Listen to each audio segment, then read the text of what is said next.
Par un bel après-midi d'automne, la marquise de Villenoy devait se rendre au château du roi pour lui apporter un très précieux coffre d'or. Son carrosse filait à vive allure à travers la forêt de Cherchebruy. Soudain, le cocher aperçut un tronc d'arbre qui bloquait le passage, empêchant ainsi la marquise d'aller à Paris. Il tira sur les rênes de toutes ses forces jusqu'à temps et le carrosse s'arrêta brusquement.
Arrêtez de vous battre. Où est le shérif?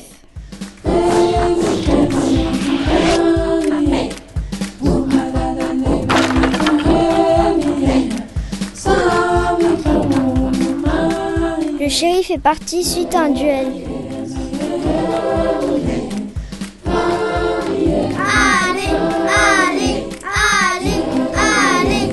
Il a emporté avec lui sa recette du chili con carne. Et depuis, tout ce qu'on mange est dégoûtant. Alors, tout le monde se jette de la nourriture. Et les Indiens, que faites-vous là? J'ai eu la vision du gaspillage de nourriture. Oh non! Et nous sommes venus empêcher cela. Je vous propose ma recette des spaghettis bolognaises. Ça devrait vous plaire. Oh, c'est délicieux! Nous allons te nommer shérif.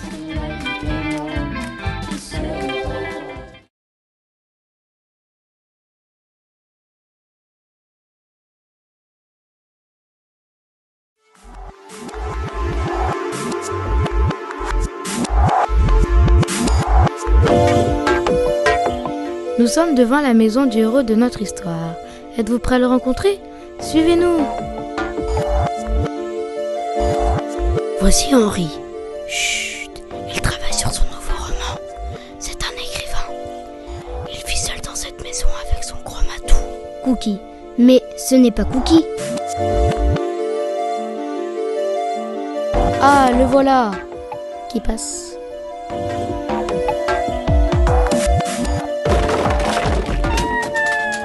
Oh là là, c'est au grenier. Cookie ? Cookie ? Il lui est arrivé quelque chose, mais je suis le seul à pouvoir le sauver. Mais... Un souvenir lui revient. Henri, ne va pas dans le grenier, c'est dangereux, dangereux, dangereux. Je suis coincé. Au secours, il fait noir. J'ai peur, maman.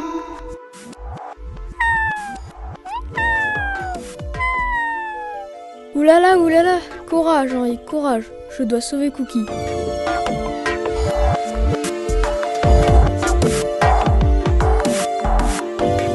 Berk, ici ça sent moisi. Et en plus, on n'y voit rien.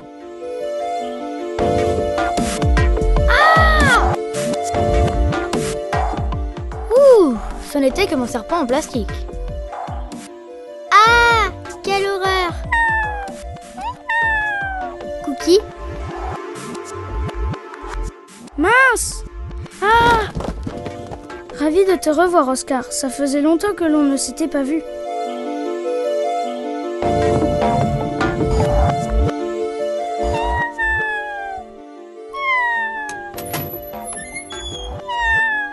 Ah, Cookie, te voilà enfin.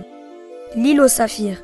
Je me souviens que j'avais écrit cette histoire alors que je n'avais que 10 ans.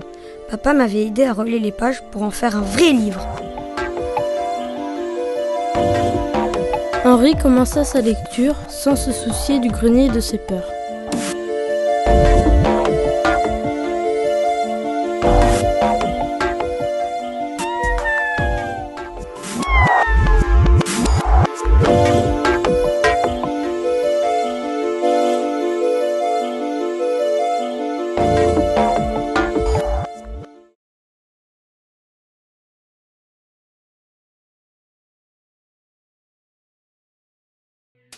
Un jour, dans les temps très anciens de la mythologie, Thésée, vaillant combattant, et Ariane, déesse courageuse, se rencontrèrent devant l'entrée d'un immense labyrinthe. Thésée était résolu à y entrer afin de tuer le monstre assoiffé de sang appelé Minotaure. Ariane confia alors à Thésée son fil magique pour retrouver le chemin du retour. Soudain, la porte s'ouvrit. Il était temps pour Thésée d'affronter son destin.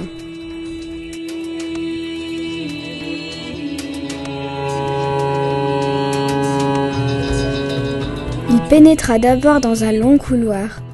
Des plantes carnivores géantes tapissaient les murs.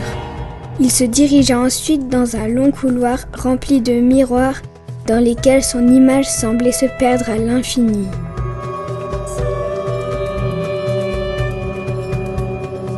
Il arriva alors dans un immense endroit lugubre d'où il entendait le bruit assourdissant d'une cascade.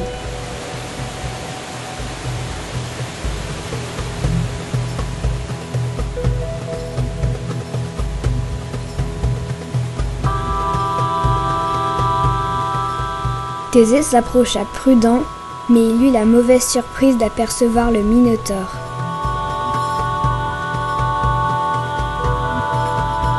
Le combat s'engagea. Thésée lutta de toutes ses forces. D'un coup d'épée, il fendit une corne de la bête, s'en saisit et, tel un couteau, l'enfonça dans le flanc du Minotaure. Celui-ci s'écroula. Thésée avait vaincu le monstre. Il reprit son chemin, se sentant fixé et observé par des milliers d'yeux. Un peu plus loin, ce fut des bras sortis des murs qui tentèrent de l'attraper.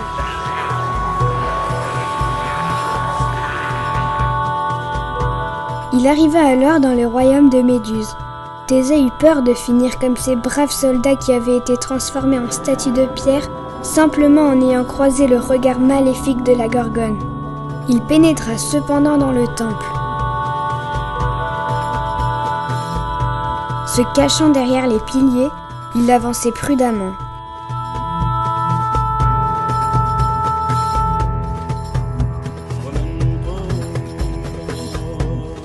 Se servant de son bouclier tel un miroir, il vit l'hideux reflet de Méduse et d'un geste vif, lui trancha la tête.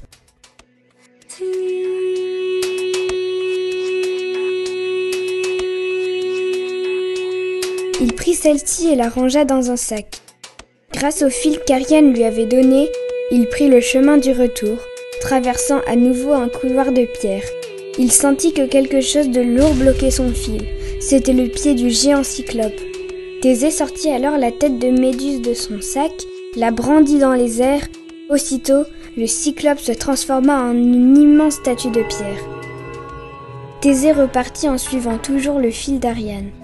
Il la retrouva enfin devant le labyrinthe. Elle était heureuse du retour de Thésée qui avait survécu victorieusement à toutes les épreuves. Ne te réjouis pas trop vite, Thésée. L'histoire ne fait que commencer. Ha ha ha ha ha.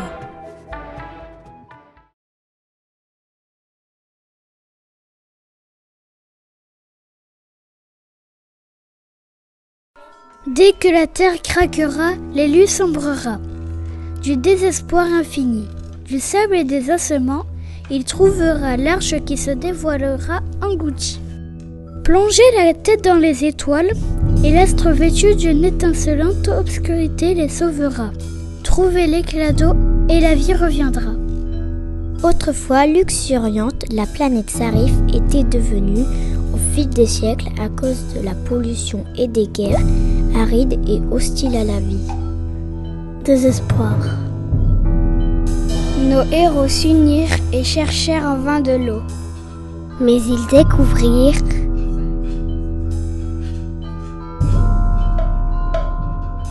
Ils explorèrent le vaisseau et à l'intérieur du navire découvrirent une étrange machine ainsi qu'une vieille tablette gravée par leurs ancêtres sur laquelle était inscrit dans un langage ancien une mystérieuse prophétie.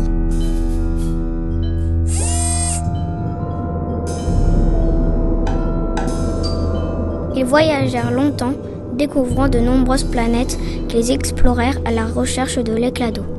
Quand enfin un jour,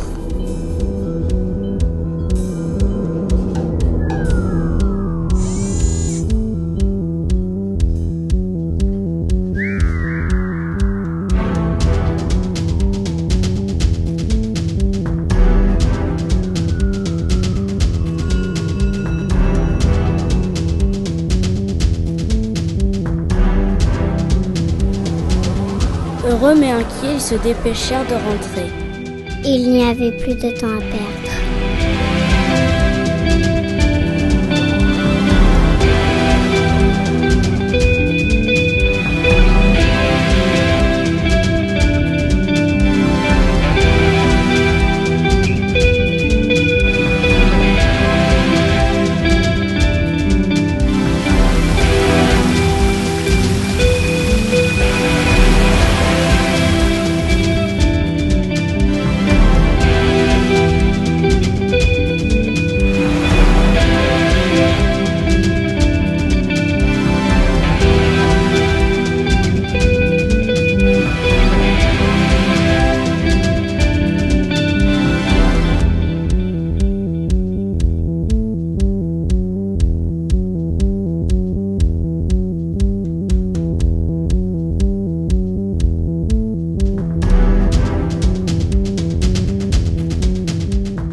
Vous n'êtes pas sans savoir que Monsieur Cluedo, le propriétaire des lieux, a disparu depuis 3 jours.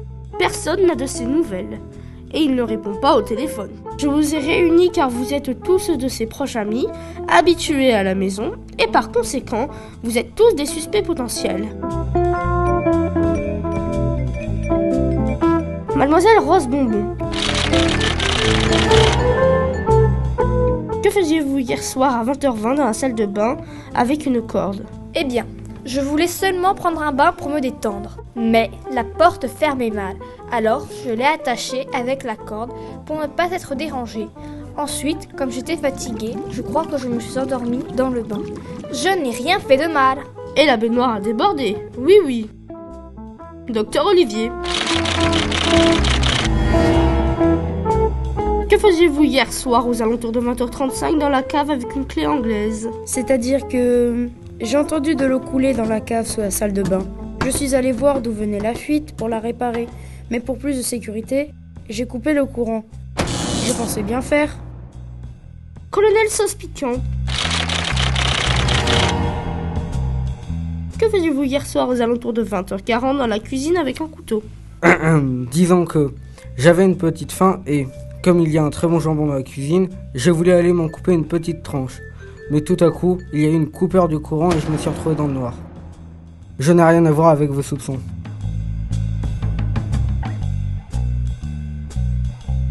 Professeur Blue, que faisiez-vous hier soir aux alentours de 20h45 dans la chambre avec un chandelier? Je m'apprêtais à me coucher quand la lumière a sauté brusquement. C'est alors que j'ai entendu des bruits dans la cuisine qui se trouve juste à côté de la chambre. J'ai donc pris le chandelier qui était sur la table de nuit pour aller voir ce qui se passait. Voilà tout.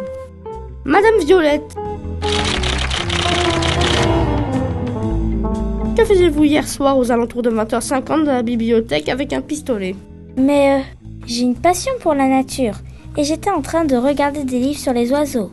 Seulement, la lumière s'est éteinte brusquement et je ne savais pas quoi faire. C'est alors que j'ai vu passer une ombre éclairée par un chandelier qui venait de la chambre et qui se dirigeait vers la cuisine. J'ai pris peur et j'ai saisi le pistolet qui se trouvait sur une étagère de la bibliothèque. Mais je n'ai rien à me reprocher. Madame Blanche, que faisiez-vous hier soir aux alentours de 20h55 dans le salon avec du poison? Mais enfin, vous osez me suspecter? Il se trouve que je suis allergique à certaines choses, et notamment aux poils d'animaux. J'étais dans le salon et une énorme souris poilue est passée juste devant moi. Vous vouliez peut-être que je ne fasse rien? Alors, si j'ai pris cette bouteille de poison, c'est simplement pour me débarrasser de cette sale bête. Et vous osez prétendre que...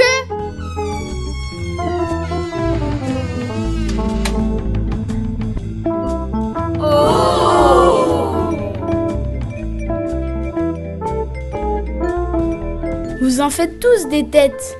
En tout cas, moi, ces 3 jours de vacances improvisées m'ont fait un bien fou.